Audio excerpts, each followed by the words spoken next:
Hari ini kita bakal ngebahas tentang bisnis ya sebenarnya. Kebanyakan dari teman-teman mungkin dalam beberapa minggu terakhir kita ngelihat banyak berita-berita layoff lah gitu tentang dunia startup, dan salah satu pembicaraan yang muncul di permukaan adalah intinya bisnis startup ini bisnis yang nggak baik. Nggak usah kerja di startup atau apapun itulah yang emang cari aman gitu, cari aman. Kalau aku masih cukup percaya, masih mendukung lah dunia startup, perusahaan-perusahaan startup yang ada di Indonesia itu. Nah, kita bahas deh gimana sebenarnya perusahaan startup itu bekerja nih. Mungkin buat teman-teman yang masih baru pengen kerja di startup, yang mungkin salah satu alasan kalian bekerja itu ingin dapetin gaji yang besar ya, karena kebanyakan ya orang-orang yang kerja di perusahaan startup itu gajinya besar-besar lah gitu dibandingkan sama perusahaan-perusahaan lain. Kita bahas dari awal mula startup itu sendiri. Startup itu apa sih gitu? Startup itu ya perusahaan rintisan ya. Kalau merintis artinya kita belum tahu apa yang works, apa yang nggak works gitu kan. Masih coba-coba gitu. Banyak hal yang kita nggak tahu gimana caranya. Bisnis startup sendiri itu sebenarnya nggak harus di dunia teknologi ya, tapi kayaknya istilah ini populer di dunia teknologi. Jadi orang-orang yang bikin aplikasi Android atau bikin web, layanan internet, layanan online itu kebanyakan orang bilang startup gitu. Nah, gimana sih prosesnya sampai sebuah perusahaan startup itu terjadi? Nah, awalnya itu nanti ya siapapun itu yang founders ya, orang bilang jadi pendiri perusahaan rintisan itu namanya founders. Biasanya bisa sendiri atau berdua gitu ya. Ada founders, co-founders biasanya. Tapi biasanya kebanyakan dua sih ya. 2 atau 3 orang biasa. Nah, ini orang-orang yang menjadi founders itu biasanya ada yang mungkin lulusan kuliah ya. Kalau di Indonesia kebanyakan orang-orang yang kuliah di luar negeri gitu, pulang ke Indonesia terus mereka melihat ada peluang, terus dibikinlah layanan. Ya ada juga lah orang-orang yang asli Indonesia yang mungkin nggak kuliah, yang dia juga ngambil keputusan untuk terjun di dunia ini. Siapapun bisa gitu. Jadi buat teman-teman kalau mau bikin startup bisa aja gitu.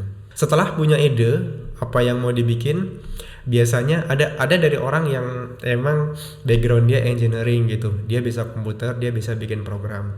Ada yang backgroundnya mungkin teknik sipil atau politik atau marketing atau cuman bisnis gitu. Dan itu macam-macam. Nah, biasanya kalau mereka punya ide itu bakal bikin minimum viable product atau MVP, orang juga suka bilang. Intinya kayak mau bikin sesuatu yang kelihatan dulu nih gimana cara kerjanya gitu. Nah, setelah itu nanti bakal di launching ke khalayak umum gitu, biasanya melewat sosial media atau lewat ya mulut ke mulut gitu. Dan ini nggak harus produk ini jadi gitu.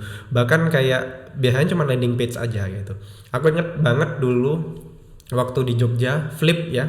Teman-teman kalau tahu flip.id itu intinya kita bisa transfer ke beda bank tapi kita nggak bayar gitu. Waktu itu mereka cuman kayak transfernya tuh nggak lewat aplikasi gitu, kayak kamu daftar pakai Google Form terus nanti ditransferin gitu. Ada karyawannya yang dia pergi ke bank gitu transferin, yang itu dulu kayak misalnya kita mau transfer pagi gitu, sore itu baru selesai gitu, karena emang benar-benar manual. Tapi yang penting tuh ada masalah orang pengen transfer beda bank tapi dia nggak punya rekening dengan bank tujuan yang sama gitu. Misalnya aku rekeningku BRI, terus aku mau transfer ke temanku yang rekeningnya BCA gitu. Aku nggak punya rekening BCA. Kalau pakai BRI kan aku mungkin kena 6.000 7.000 gitu. Kalau bisa gratis atau lebih murah itu aku bakal pilih gitu kan. Dan orang-orang butuh itu. Nah, setelah itu berjalan customernya terus bertambah. Nah, mau nggak mau kita harus nyediain layanan yang lebih proper. Nah, dari sini kalau kita udah punya data, oh ini iya nih laku nih bisnis kita, layanan kita laku gitu. Nah, founders ini bakal ngebawa data-data yang mereka punya ke investor. Ada banyak inkubator gitu ya, atau VC ya, orang bilang tuh venture capital. Jadi emang ini ada perusahaan yang kerjanya dia cuman investasi ke perusahaan-perusahaan startup gitu. Nah, nanti orang-orang yang investasi ini mereka tuh nggak beli masa sekarang, yang mereka beli adalah masa depan. Maka dari itu startup itu ada istilah namanya valuasi gitu. Jadi setelah berjalan misalnya 6 bulan, valuasi perusahaanmu berapa gitu. katakanlah valuasinya adalah 10 miliar gitu. Terus si investornya nih mau ngambil misalnya 15% saham, berarti investasinya sekitar 1,5 M kan kayak gitu. Nah 1,5 M ini nanti bakal digunakan lagi untuk hiring gitu, timnya ditambahin gitu kan, karena layanan kita ini laku dan kita pingin customer lebih mudah lagi gitu. Nanti kalau customer udah lebih mudah, tentunya nilai perusahaan itu bakal naik lagi kan. Nah mungkin awalnya 10 orang, setelah dapat investasi misalnya 1 M kayak gitu, oh kita butuh tambah 10 orang lagi. Nah dengan investasi yang ada dibagi-bagi nih ke marketing, ke gaji karyawan, kira-kira kuat untuk berapa lama. Nah di situ ada istilah namanya runway. Runway ini kayak intinya kalau perusahaan ini nggak profit, dia akan bertahan berapa lama gitu. Misalnya katakanlah 7 bulan. Nah dalam 7 bulan itu, karena startup itu orientasinya nggak profit dulu sih, orientasinya growth. Karena apa? Kalau kita mau dapetin keuntungan itu nggak bisa cepet kan, tapi kalau kita mau dapetin growth itu bisa cepet. Bikin perusahaan tapi kok kamu nggak cari untung, terus kamu gimana? Nah bedanya, jadi di dunia startup ini yang dibisnisin itu tuh perusahaannya, bukan produknya. Ya itu ya, yang teman-teman perlu ingat, yang dibisniskan itu perusahaannya, bukan produknya. Jadi orang bikin startup itu kebanyakan yang mau dijual itu adalah perusahaannya, bukan produknya. Produknya itu hanya embel-embel, end usernya tuh ya pakai produk gitu. Dan produk ini potensinya seperti apa, itu yang dijual. Nah apa yang bisa membuat produk ini jadi mahal, si perusahaan jadi mahal, growth-nya. Jadi kayak pertumbuhannya setiap bulan, user baru pertumbuhannya berapa persen kayak gitu, misalnya 15%, 10% gitu. Nah makanya kalau teman-teman ngelihat perusahaan startup itu ya bakar duit gila-gilaan karena untuk pertumbuhan gitu, growth at all cost gitu. Yang ini sebenarnya menjadi masalah sendiri juga gitu. Nah setelah perusahaan ini bertumbuh, tentu ada runway kan. Biasanya runway-nya katakanlah udah 7 bulan. Ini udah bulan ke-6 nih. Nah udah bulan ke-6 mereka harus mikirin untuk seed round gitu. Jadi ada angel investor, ada series A, series B, series C gitu ya, stage-nya gitu. Nah nanti di setiap series itu tentu yang misalnya di angel investornya itu store duit atau invest ke situ 500 juta. Masuk ke series A biasanya antara 1 miliar sampai 5 miliar gitu. Masuk ke series B nanti antara 10 miliar sampai 30 miliar. Series C itu nanti biasanya nyampe 150 miliar. Dan itu beda-beda sih, tergantung kayak marketnya seperti apa dan dapat investornya seperti apa gitu. Makanya kalau sudah masuk investasi kayak gini, perusahaan itu yang jelas dia gimana caranya bisnisnya growth, usernya terus bertambah, penggunanya bertambah, retentionnya tinggi. Intinya orang betah-betah pakai aplikasi kita itu. Di situ kalau semakin datanya semakin bagus, maka nanti ya semakin besar investasi yang bakal didapat gitu. Yang dijadikan bisnisnya itu bukan produknya, tapi orangnya. Maksudnya gimana? Kalau kita bicara katakanlah bisnis jualan mie goreng deh, yang menghasilkan uang itu mie gorengnya kayak gitu. Nah kalau di startup itu bukan mie gorengnya, tapi orang yang jualan, yang bikin mie gorengnya gitu. Itu kenapa orang-orang yang kerja di startup itu gajinya besar-besar. Ya karena kita kan di Indonesia sendiri ya, orang-orang yang bikin startup itu banyak gitu. Mereka dapat pendanaan besar itu banyak. Lalu ketersediaan orang-orang yang bekerja di dunia startup kayak software engineer, kemudian produk, kemudian marketing itu terbatas gitu. Meskipun kita banyak anak-anak yang kuliah mungkin jurusan IT gitu, tapi mereka ini tuh nggak bisa terjun langsung ke dunia kerja yang kalau di dunia startup kan udah ya kita mau growth abis-abisan gitu. Nah anak-anak yang baru lulus itu mungkin mereka ya tahu di dunia komputer itu butuh skill apa aja, tapi untuk membesarkan perusahaan itu mereka nggak ngerti gitu. Akhirnya apa yang dilakukan? Yang dilakukan itu membajak karyawan dari perusahaan lain. Ya misalnya ada startup baru nih, mereka dapat pendanaan, mereka tentu pengen ngejar growth. Nah untuk mendapatkan growth yang bagus, mau nggak mau mereka harus nge-hire orang-orang yang extraordinary lah, yang luar biasa gitu. Nah, orang-orang yang luar biasa ini tuh terbatas. Karena itu ya mereka diiming-imingi, kau masuk perusahaanku aja nanti gajimu 2 kali lipat lebih mahal. Misalnya yang gajinya tadi 5 juta, ya masuk ke perusahaanku nanti gajimu 10 juta gitu. Dan ya orang tentu jadi ini dong, jadi nggak mau nolak karena ini kesempatan yang luar biasa. Nah, ini juga yang jadi masalah gitu. Sah-sah aja kalau teman-teman mau kerja di perusahaan pengen gaji yang layak atau gaji yang besar lah gitu. Itu boleh-boleh aja.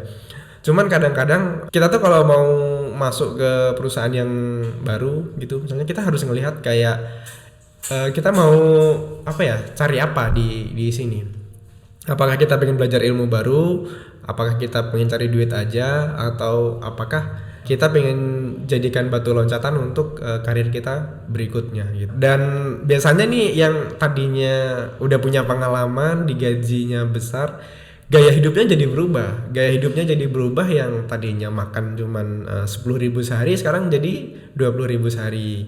Terus makin lama BH-nya kan karena hasil kerjanya bagus dinaikin gajinya gitu. Misalnya dari 10 juta jadi 15 juta. Yang tadinya makan 10.000 jadi 50.000 sehari. Jadi gaya hidupnya tuh semakin bertambah. Nah, ini yang biasanya menjadi sebuah masalah gitu. Karena ketika udah terbiasa dengan hidup gajinya katakanlah 10 juta sebulan, tiba-tiba nggak ada penghasilan segitu, yang udah banyak cicilan lah, kredit ini itu, ya jadi susah sendiri. Ngatur keuangan itu intinya gini sih, pengeluaran nggak boleh lebih besar dari penghasilan, dan usahakan tidak ada pengeluaran yang recurring atau yang cicilan kayak gitu kan ya. Hari ini bulan ini nyicil 1 juta, bulan depan 1 juta, kayak itu terus-terusan. Nah itu salah satu bentuk keuangan yang nggak sehat. Nah kalau bisa ya teman-teman jangan nyicil sih. Kalau misalnya mau beli apa ditabung, udah beli cash aja gitu. Kenapa banyak orang-orang yang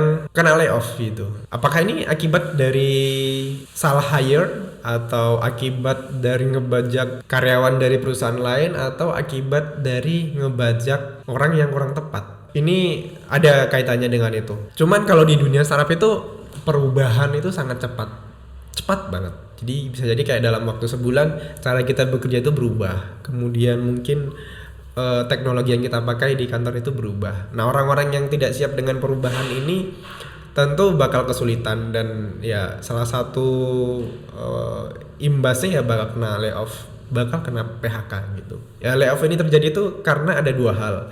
Yang pertama, runway-nya tuh semakin singkat gitu. Misalnya nih, kita tuh punya cadangan dana, kalaupun kita nggak profit dalam 7 bulan ke depan kita bakal bisa bertahan gitu. Kalau sudah lewat 7 bulan kita nggak dapat investasi lagi, kita bisa aja gulung tikar. Nah biasanya ketika udah 4 bulan nih, sisa 3 bulan, masih belum ada kabar atau gambaran kira-kira bakal dapat seed rounding lagi nggak, bakal dapat investasi lagi nggak. Nah itu udah mikir-mikir. Nah dalam kondisi seperti saat ini ya, lagi resesi, investor itu jadi milih-milih gitu. Mereka untuk invest ke perusahaan itu jadi milih-milih. Mereka ya pengen uangnya aman lah gitu. Mereka bakal ngelihat ini masa depannya seperti apa. Biasanya kalau sudah kayak gitu kan, investor sebelumnya kan dia udah tahu toh, ini tinggal 3 bulan lagi. Kalau misalnya perusahaan itu atau karyawan di perusahaan itu katakanlah dipotong 10%, runway kita bakal bertambah 2 bulan. Nah itu bakal diambil. Itulah yang terjadi. Kenapa? Karena ketika kamu sudah punya bisnis, sudah punya perusahaan startup, terus ada investasi, kamu nggak jadi orang yang pemegang keputusan yang tertinggi. Intinya investor itu nanti kalau udah ada investasi, mereka bakal ada board ya, ada board meeting. Jadi ada orang-orang yang nanti ketika ngambil keputusan, si CEO-nya, si founder perusahaan ini, dia nggak bisa seenaknya ngambil keputusan tanpa persetujuan dari investor, karena mereka punya hak kepemilikan. Jadi kalau ada layoff, jelas kesalahan dari foundernya, dia nggak bisa nge-manage orang-orang yang hire. Mungkin over hire atau salarinya terlalu tinggi, dan Iya banyak lah gitu.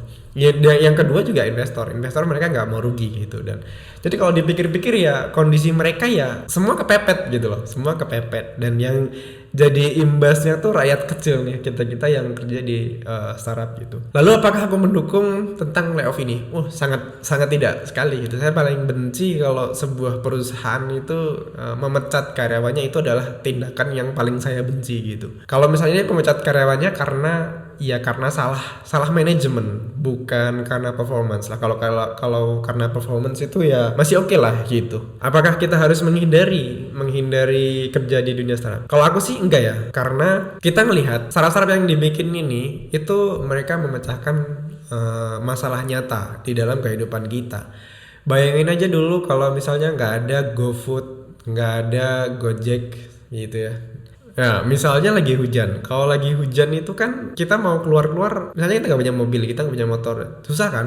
Kadang-kadang ada pertemuan penting yang kita butuh taksi, atau kita pengen beli makan, hujan-hujan itu nggak bisa pakai motor. Dan ya banyak masalah-masalah kita nih yang diselesaikan oleh startup ini. Dan salah satu lagi kayak toko online, marketplace gitu ya. Bayangin aja dulu kalau nggak ada marketplace, ya berapa banyak pengangguran gitu. Ketika hadirnya marketplace itu, coba lihat berapa banyak orang yang akhirnya bisa jualan online dari rumahnya gitu. Berapa peluang pekerjaan yang dibuka oleh perusahaan-perusahaan startup ini gitu. Itu nggak terhitung. Jadi hadirnya perusahaan startup di Indonesia, di negara kita ini sangat ngebantu banyak orang gitu. Sangat ngebantu banyak orang untuk bisa ya hidup dari situ gitu, dapetin manfaatnya. Kayak aku kan anak yang nggak kuliah gitu. Kalau misalnya aku cuman ijazah SMK, aku masuk ke perusahaan katakanlah Telkom atau ke bank gitu, udah pasti nggak ada kesempatan untuk aku orang yang nggak mempunyai ijazah titel gitu. Tapi ketika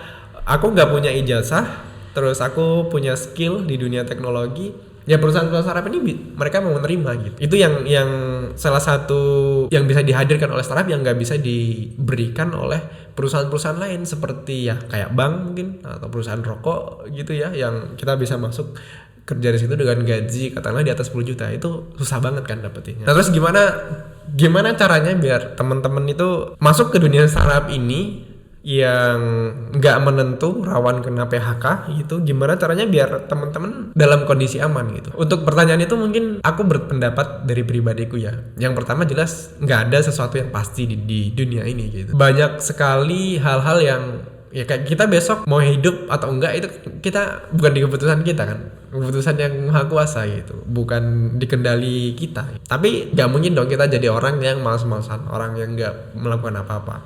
Yang jelas kita tentu punya rencana.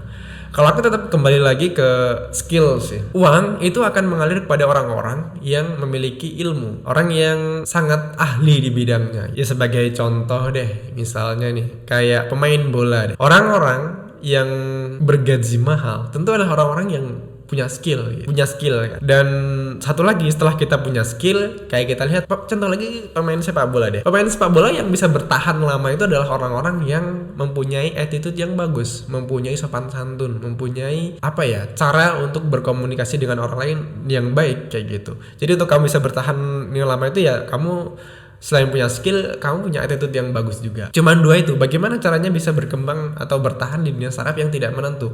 Kamu harus punya skill yang bagus, kamu harus punya attitude yang bagus. Pekerjaan yang aku dapatkan itu kebanyakan ya rekomendasi dari teman-teman gitu. Bagaimana teman-teman bisa ngasih rekomendasi? Karena ya aku memberikan value kepada mereka. Jadi kalau misalnya kita kerja, teman ada butuh bantuan, ya kita bantu. Terus misalnya teman-teman lagi ada kesulitan, misalnya dapat kerjaan, kita punya informasi, ya kita saling berbagi gitu. Jadi berhenti memikirkan diri sendiri, pikirin juga orang lain. Ketika kita memikirkan orang lain, ya mau nggak mau nanti orang lain bakal mikirin kita, meskipun bukan orang yang kita pikirin itu.